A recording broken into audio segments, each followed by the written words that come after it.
Seuls les dieux décident du moment et du lieu, diront certains anciens. Aujourd'hui, en tout cas, ce sont bien eux qui ont décidé de l'heure de l'arrivée des pirogues, aux grandes dames de l'organisation qui les attendaient un peu plus tôt. Malgré tout, le son des poux, les conques traditionnels, ont pu converser et annoncer leur entrée en passe et leur arrivée sur le rivage de Taur Atapu, où les anciens rois venus de tous les recoins du grand océan venaient atterrir. Dans la culture maori, il n'y a pas de frontière sur l'océan. C'est un concept qui, pour nous, peuple de l'océan, est étranger, un concept qui vient des étrangers. Et c'est ainsi qu'ils arrivaient dans ce lieu sacré.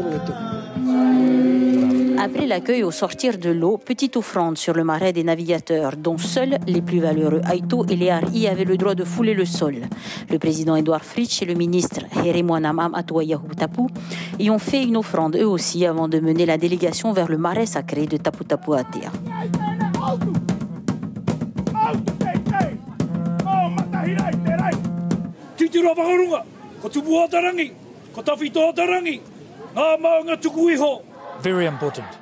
C'était très important.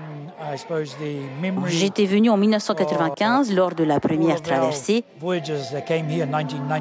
Et là, je suis toujours aussi ému. J'ai des fourmillements dans les jambes et les bras. C'est ce qui me dit que j'ai bien fait de venir. Tiaki a apporté avec fierté un caillou de Aotearoa. Les Hawaïens, eux aussi, sont arrivés les bras chargés et une pierre représentait le navigateur Pialug, ce Micronésien qui avait appris à Nainoa Thompson comment naviguer comme les ancêtres maoris le faisaient. Micronésie, Polynésie, Mélanésie, des concepts inconnus sur le grand océan jusqu'à la colonisation. C'était une manière de montrer à l'international ce que représentait l'océan.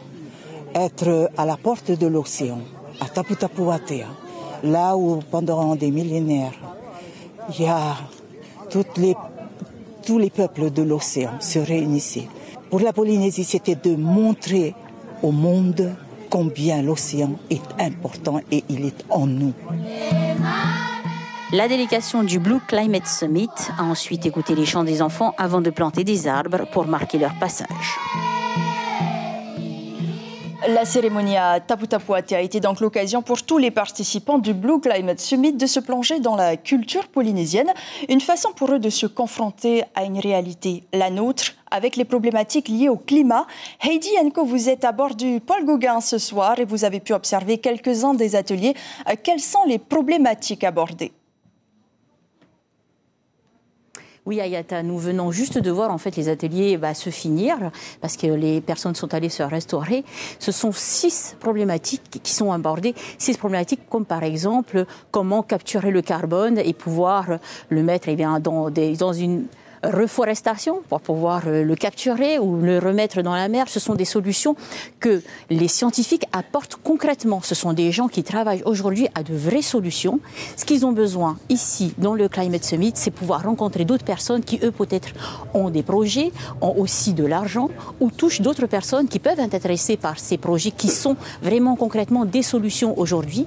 6, donc, c'est suffisamment pour pouvoir en discuter, trouver des personnes qui pourront vraiment porter ces projets un peu plus loin, les créer et aussi, surtout, les financer, car on sait que c'est le nerf de la guerre aujourd'hui. Et ici, dans ce bateau, on a choisi d'être au milieu de l'eau, d'être en contact avec une population qui vit de cet océan, c'est-à-dire nous, de prendre conscience de ce que c'est pour nous l'océan, de prendre conscience que c'est aujourd'hui que d'avoir un équilibre avec cet océan ici en Polynésie, et c'est pour ça qu'ils ont choisi d'être ici, et c'est pour ça aussi que nous sommes là pour pouvoir leur apporter ce que notre culture c'est déjà depuis des millénaires. Et donc c'est ici autour de vous, par exemple, ici, vous avez des planches de travail juste derrière qui vont parler des jeunes. Demain soir, ils vont pouvoir parler à 15 jeunes Polynésiens, non pas pour leur apprendre ce qu'on va leur apporter, mais surtout pour leur dire de quoi avez-vous besoin. Leur demander quelles sont les solutions qu'ils vont proposer, parce que les jeunes, ce sont eux qui vont hériter de cette planète. Et ce serait bien qu'on leur donne une planète qui soit en l'état, qui soit belle, comme nos ancêtres polynésiens l'ont légué à nous tous, Polynésiens aujourd'hui. Et c'est ce qu'on a partagé aujourd'hui à Tapu Tapu Atea. L'information en continu sur Polynésie la première, Internet et réseaux sociaux.